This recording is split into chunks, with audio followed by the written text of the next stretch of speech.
Nice launch trajectory and countdown net. Pad is clear. 10, 9, 8. Launch auto sequence 7, has started. 6, 5, 4, 3, 2, 1. Go for launch.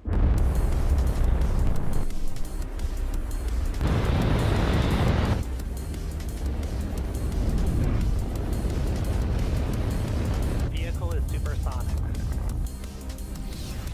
Stage separation confirmed. Dragon, separation confirmed.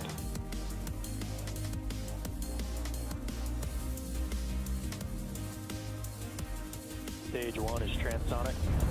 Landing legs have deployed. And Falcon 9 has landed.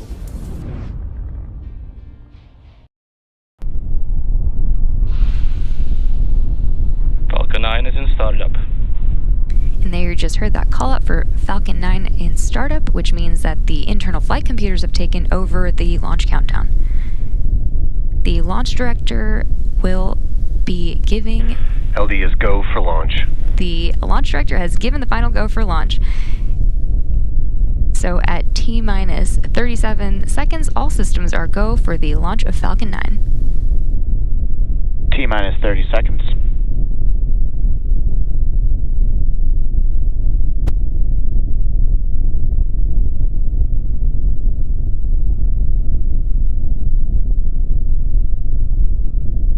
T-minus 15 seconds. T-minus 10, 9, 8, 7, 6, 5, 4, 3, 2, 1, ignition. And lift off of Falcon 9, go OneWeb 4.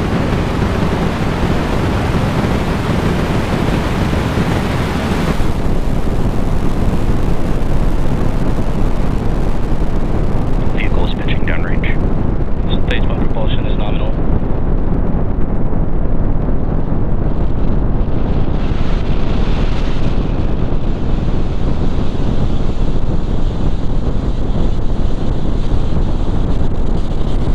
So at T plus 33 seconds, Falcon 9 has successfully lifted off from Slick 4E at Vandenberg, carrying the 20 Eutelsat OneWeb satellites.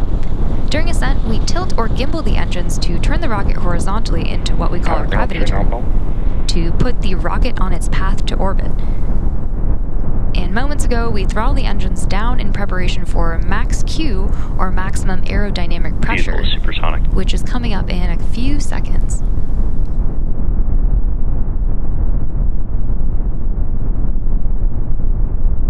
Max Q. So we just had max Q, and the rocket typically needs to go 28,000 kilometers per hour, or about 17,500 miles per hour, horizontally in order to avoid being pulled back down to Earth by gravity and get into orbit. Now we have five events coming up in quick succession. MECO, stage SEP, SES-1, and boost back burn, which starts bringing the first stage back to the launch site, and then fairing deployment, when the fairing halves will separate from the second stage. So we have MECO in about 30 seconds from now.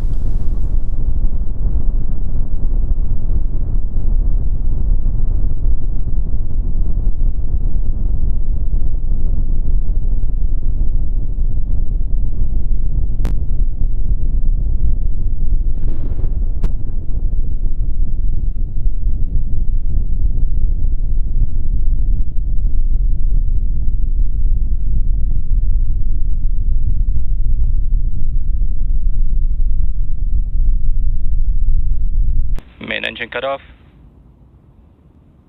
Stage separation confirmed.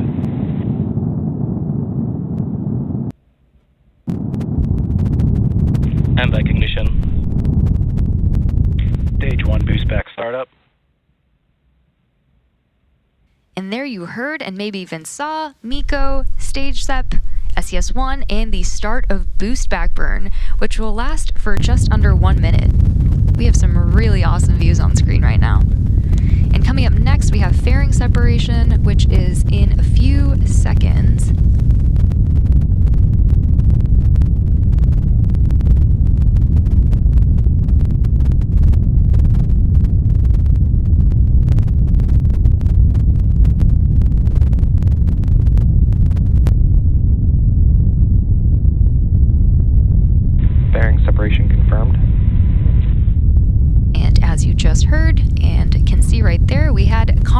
moment of successful separation of both fairing halves from the second stage. Both of the fairing halves on today's mission are flight proven, with one half flying for its 11th time and the other for its 13th. We will be attempting to retrieve these fairing halves again today once they fall back to Earth using our recovery vessel Go Beyond. Stage 1 boost back shut down. And so we just heard the call out for a successful end of the boost back burn, and the first stage booster is now flying back to Vandenberg Space Force Base for a landing on landing zone 4, which is just 1,400 feet away from the launch pad where it took off. It's now T plus 4 minutes and 17 seconds into today's mission, and we're currently in the first of 2 planned MVAC burns before satellite deployment.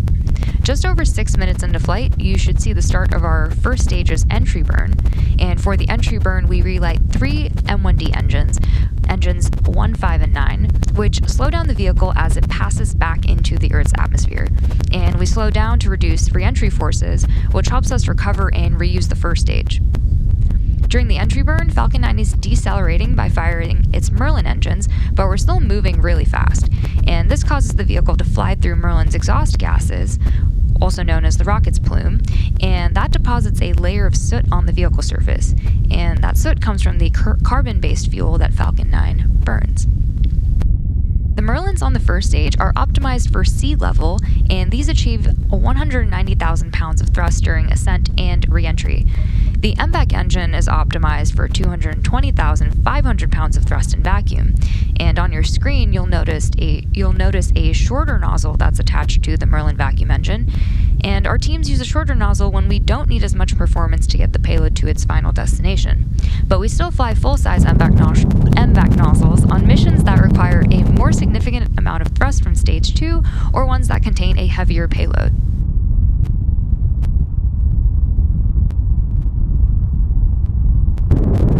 Stage 1 entry burn startup.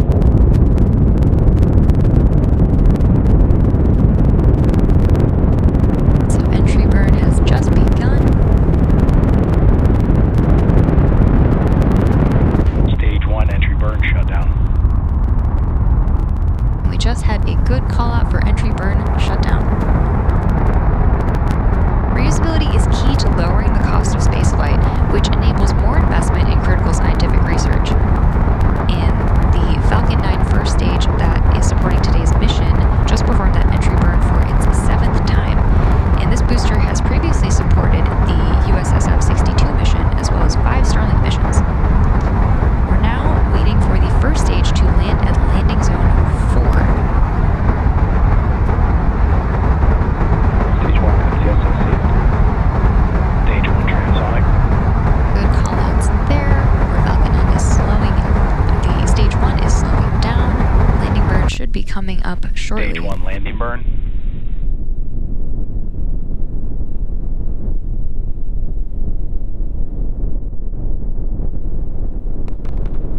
And there we have the Stage 2 is landing terminal burn, guidance. where engine 9 has relit right before touching down on the landing zone 4. Stage 1 landing leg deploy.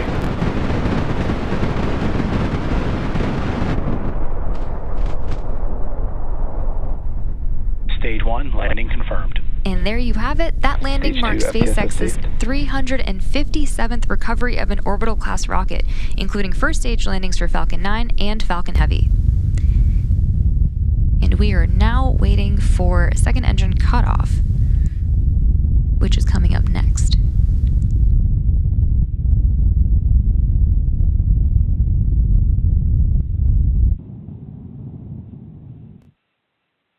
Nominal orbital insertion. And we just had SECO 1 and good confirmation of nominal orbital insertion. So the second stage is now embarking on its coast phase, which we're going to take a short break for. And after the coast phase, we will relight that MVAC engine for a second time around the T plus 55-minute mark, and that will be followed by payload deploy. So we'll see you back here in about 45 minutes.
that metal move touch space?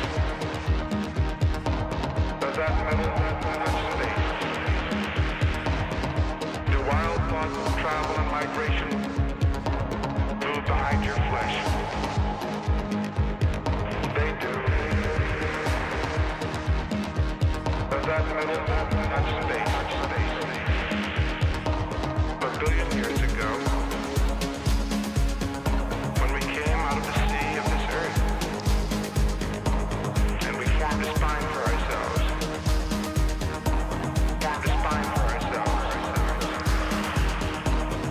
and we reared ourselves up upon this land,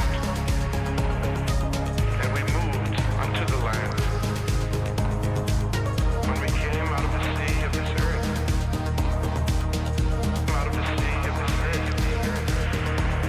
and we lived in caves and were terrified, and we lived in trees and were afraid, and we finally formed cities against the night.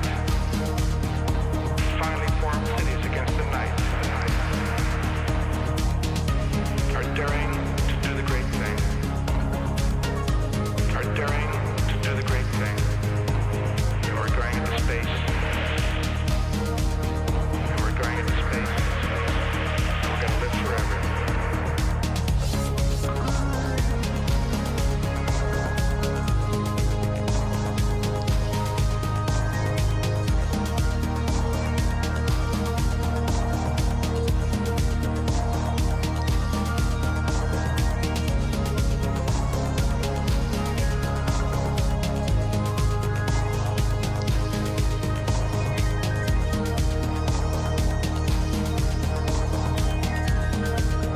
Welcome back to the Eutelsat OneWeb 20 mission.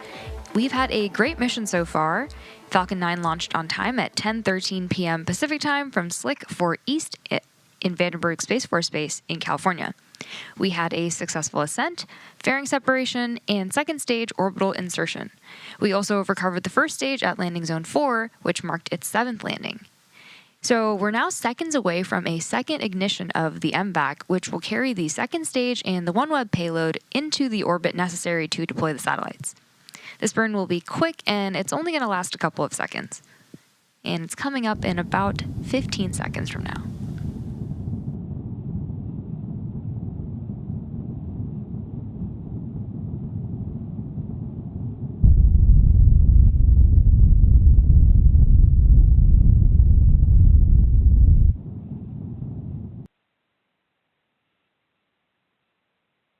Good orbit insertion. And there was a good call out there for good orbit. And as a reminder, the 20 OneWeb satellites are still attached to Falcon 9 second stage. Coming up at about T plus 59 minutes is the start of the payload deploy sequence, which should take a little less than 20 minutes to complete. So we'll be listening for the start of those callouts in a few minutes. So now we're just a couple of minutes away from payload deploy. And our initial burn and orbit insertion put us into an elliptical orbit, which is one where the highest point, the apogee, and the lowest point, the perigee of the orbit, are different. And so it put us into a 175 kilometer by 600 kilometer orbit. And that last short burn that we just saw put us into a circular orbit for payload deployment into a 600 kilometer by 600 kilometer orbit. So it turns out from orbital mechanics that a burn along the direction of travel raises the opposite side of the ellipse, which is why we took that burn at apogee to raise the perigee.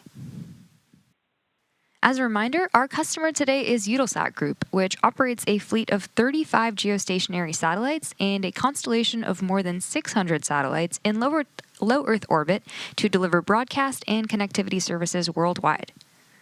The 20 OneWeb LEO satellites launching today were built by Airbus U.S. Space and Defense in Merritt Island, Florida. And once deployed, they will continue to raise their orbit over the coming months and will be integrated into the OneWeb LEO constellation. So we should start seeing deployment of the first 20 Eutelsat of the first 10 of the 20 Eutelsat OneWeb satellites in the next few seconds here.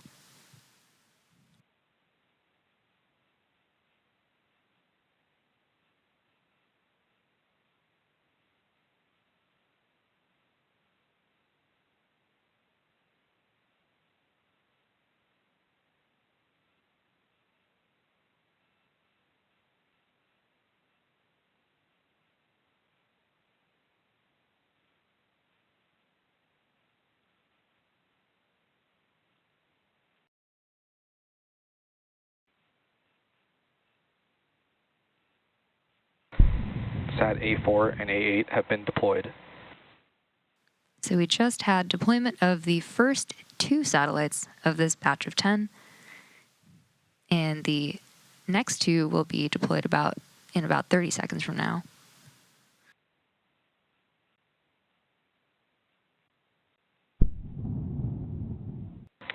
Sat A3 and A7 have been deployed. Good call out there for the next pair that have just deployed.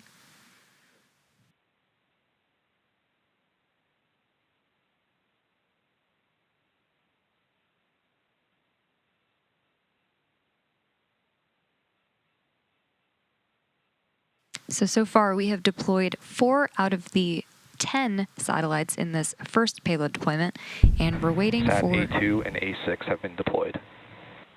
And there we just heard the next pair have been deployed, so there's 4 more remaining.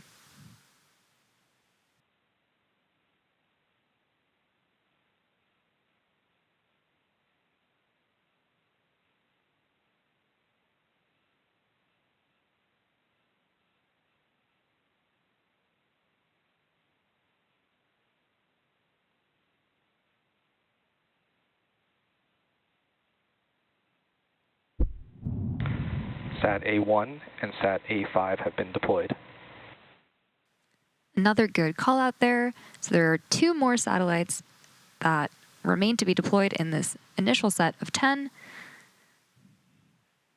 They should be deploying in about a minute.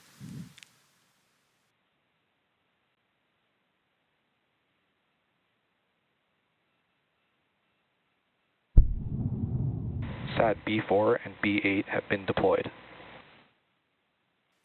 And great call outs there. So we've now deployed 10 out of the 20 satellites, and we now have a second roughly 10-minute coast phase, which we're going to take another short break for. And after the coast phase, we'll be back to deploy the remaining 10 satellites just after the T+1 hour and 12-minute mark. So we'll see you back here in about 10 minutes.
Welcome back to the final portion of the Eutelsat OneWeb 20 mission.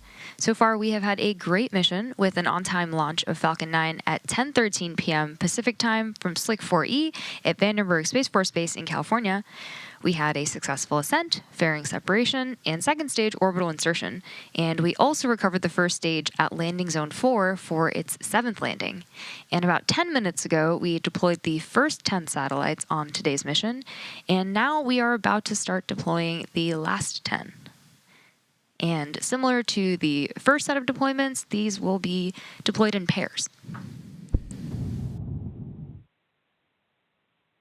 So even though we don't have views of satellite deployment yet, we will still get confirmation over the nets until we regain camera views. So we are currently standing by for those callouts, and we will share them as soon as we hear them.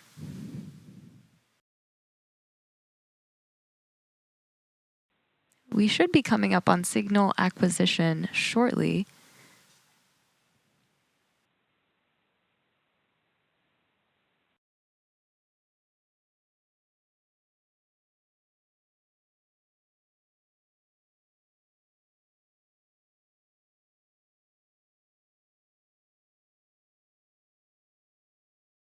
Sat B1 and B5 separation confirmed. Good callouts there for the first 2 of this batch of 10. Sat B2 and B6 separation confirmed. And a great view of that pair deploying. So far we've now deployed a total of 14 of the 20 satellites aboard today's mission.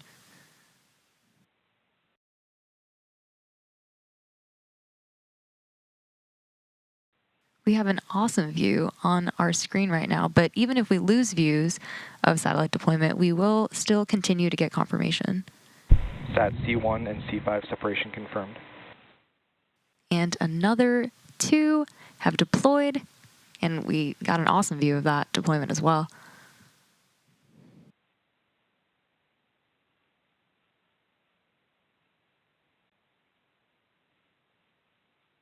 So now there are 4 more satellites that remain to be deployed, and we have successfully deployed 16 out of the 20 so far.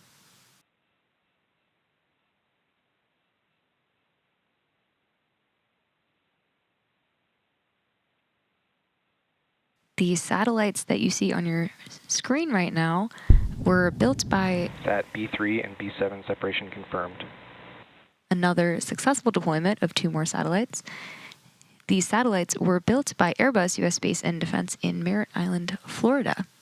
And so now there are the final 2 satellites that remain to be deployed from the set of 20.